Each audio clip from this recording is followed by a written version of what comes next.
Today we're talking about everybody's favourite topic, tax, and more importantly, how to avoid it. Let me start by saying this. I do think tax is needed.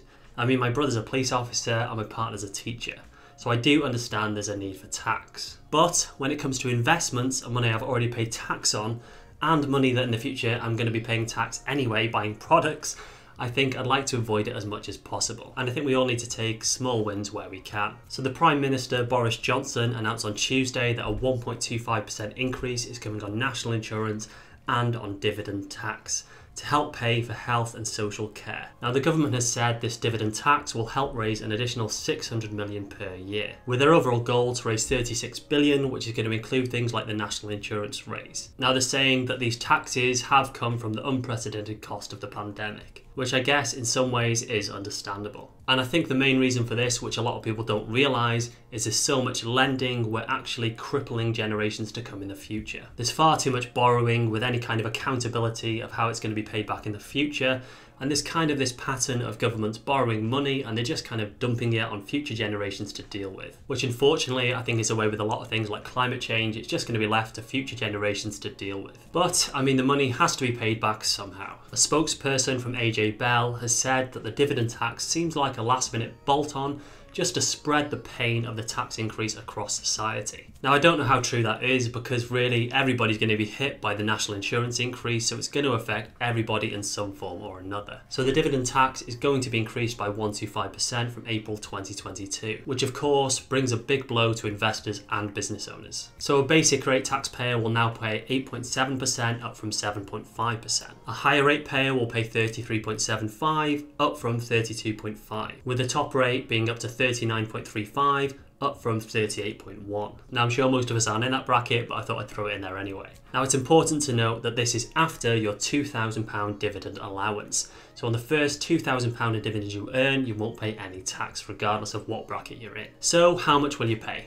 How much extra is this whole thing going to cost you? Well, everybody's going to have to pay the national insurance in one form or another. Whether it's through your company's salary, your own business, or if you're self-employed, you're going to have to pay extra national insurance, so there's no real getting around that. Here we can see an illustration of how much extra you would have to pay. So on a £20,000 salary, it's £120, £30,000 salary, it's £255, 505 on a £50,000 salary, right up to 1,130 on a 100k salary. So that's a national insurance. The dividends, however, are slightly different. The new dividend increase means anyone earning over £2,000 in dividends will pay more tax regardless of which tax bracket they're in. As a basic rate payer who earns £3,000 in dividends, they'll pay tax on the £1,000, so their bill is going to increase to £82.50 from £75 previously, which might not seem like an awful lot of money, but of course that's going to scale with how much more you're earning. And for some people, they're in a situation where their whole income is reliant on dividends. So who will this hit the worst? So this is really going to hit self-employed people the worst.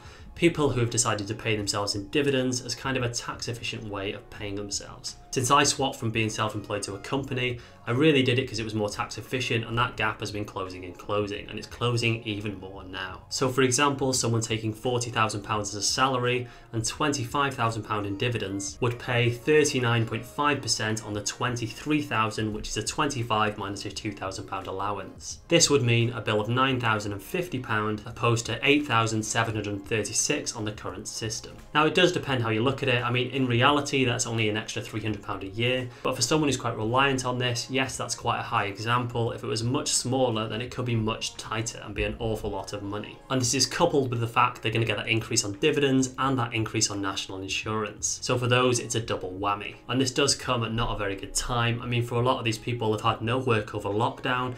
Now they're finally getting back on their feet, they're hit with this extra tax, which in some cases could literally close their business. I know for me, for example, I fit into a really weird criteria. So all through lockdown, I actually qualified for no business support. So I work from home, so I can't claim for office space, I couldn't claim for loss of earnings because of the way I do it. I'm not self-employed. If I would have still been self-employed instead of being a company, I could have claimed for support. And I was working with a lot of small businesses who had to cut back on their spending. So I got hit, but actually no support. And now I'm getting an increase in tax to pay for that borrowing, which does feel quite frustrating, but I have to count myself as lucky because there's a lot of people who are in a much worse situation. The people who are going to get hit really hard by this is the people who have maybe inherited money. So they've got a large chunk of money that they've not got within a stocks and shares ISA or some kind of efficient tax wrapper, especially if they're getting the dividends through that income. It's a fortunate position to be in, although it's not the nicest, but they are going to pay an extra amount of tax. But they can set up something called a bed and ISA, so they have the tax money there, and eventually the company will slowly edge it into an ISA for them and make it tax efficient. I don't fall into that criteria. I haven't inherited any kind of money, so it doesn't apply to me, but it's worth bearing in mind if it applies to you. So let's move on to what you really want to know. How can I dodge this tax as much as possible, which is really important. So step one is to make sure you're fully invested in a stocks and shares ISA, because stocks and shares ISAs are not subject to any income tax, capital gains or dividend tax. Each year you can fill it up with £20,000, and if you've got a partner you can use their £20,000, and also remember there's a lifetime ISA which you can fill up with £4,000 a year, which I've set up yesterday, as well as a junior ISA which you can fill up with £9,000 a year for your children. Step two is to remember there is the £2,000 dividend allowance each and every year. Now if you're within a tax-free wrapper, you're not going to need that. It's more if you've got money in a general account, you can use that balance. And also if you've got a company paying you a dividend, you can take that £2,000 tax-free. Step three, if you haven't already, start your self-invested personal pension or your SIP, because dividends within there are also tax-free. And step four, if you have got money in a normal account, you might want to start utilising capital gains more than dividends. So for example, if you made gains on your stocks and shares, so if you're in a normal stocks and shares account, you can earn £12,000 a year under capital gains tax. So how that works is you can make £12,000 before you pay any tax, as well as that £2,000 allowance. So that gives you roughly £14,000 a year you can earn tax-free. So if you're in that position, you might want to change your strategy so you're actually looking for gains rather than dividends. And with that, you can also use a strategy where you sell shares and buy them back in the same tax year, but that's a little bit more complicated. So how does this whole thing affect me? Well, of course, from a business point of view, it's going to cost me more money. I pay myself in dividends as well as paying national insurance. So overall, I'm probably looking at an increase of 2.5%. I also have money outside of a stocks and shares ISA, believe it or not, because I preach all about it. Well, I've actually filled my stocks and shares ISA for the year. So the money I've got without it is actually from a house purchase, but I intend to use that money again shortly to buy another property. But in the meantime, if I earn money through dividends, unfortunately, I'm going to have to pay the increased tax. So I'm likely going to be looking for more growth investments rather than dividend payouts. And a simple way to do this, when I go for a fund, I'll go for an accumulation fund rather than a dividend fund. So I'm not getting paid out the dividend, it's just automatically reinvested for me. So that's a clever trick I can do to help out. As for my other investments, I'm lucky that I've started my ISA early and I'm filling that up year after year. So my £100,000 portfolio is all within an ISA. And soon I'm setting up a SIP, which will also be tax-free from dividends.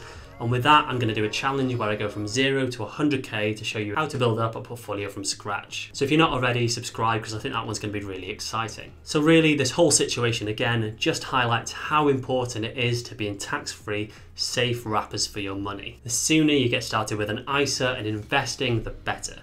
If you haven't got your ISA already, do sign up today. There'll be a link down below and claim your free share. So thanks for watching, avoid that tax, and I'll see you in the next video. I just wanna see the light.